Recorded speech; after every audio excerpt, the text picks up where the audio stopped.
निवेदन है आप सबसे, कुछ है पूजन में आपके पास तो ठीक, नहीं है अपने घर से एक लोटा जल भर कर लेकर जाओ। जब शिव को चढ़ाओगे वो गंगा जल अपने आप होता चले जाएगा, अपने आप सिद्ध हो जाएगा, अपने आप से। फिर किसी ने कहा शिव जी पे चढ़े हुए जल की इतनी महत्वता क्यों है? शंकर जी पे चढ़ा हुआ जल इतना खास कैसे हो जाता है? शंकर के शिवलिंग पर चढ़ा हुआ जल इतना मूल कैसे हो जाता है?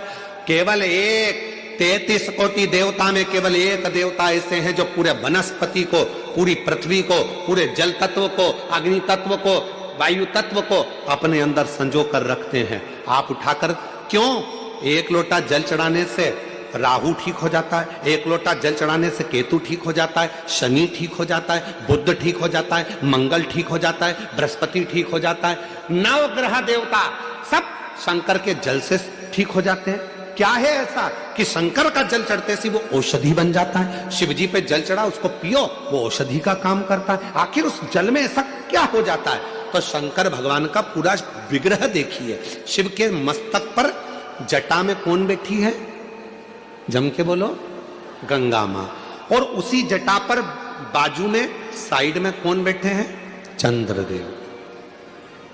साइड में कौन बैठे हैं? चंद्रदेव।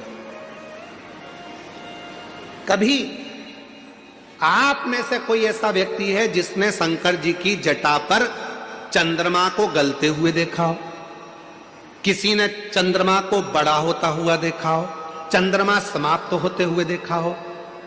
केवल एक मेरे देव अधिदेव महादेव शंकर ऐसे हैं जिनके मस्तक पर जो चंद्रमा शंकर ने द्विज का रख लिया, वो चंद्रमा ना कभी घटता ना कभी कुछ होता, वो कभी समाप्त नहीं होता। क्यों? क्योंकि चंद्रमा को शिव जी ने कहा था जो मेरे पास में आ जाता है उसको घटने नहीं देता, उसको बढ़ने देता हूं मैं, बढ़ने देता।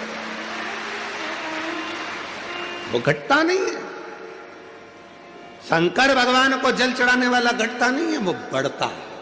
शिव के मस्तक पर गंगा है, शिव के मस्तक पर चंद्रमा है। और याद करो राहु केतु की कथा श्रीमद् भागवत कथा में आपके मुंबई नगर में बहुत श्री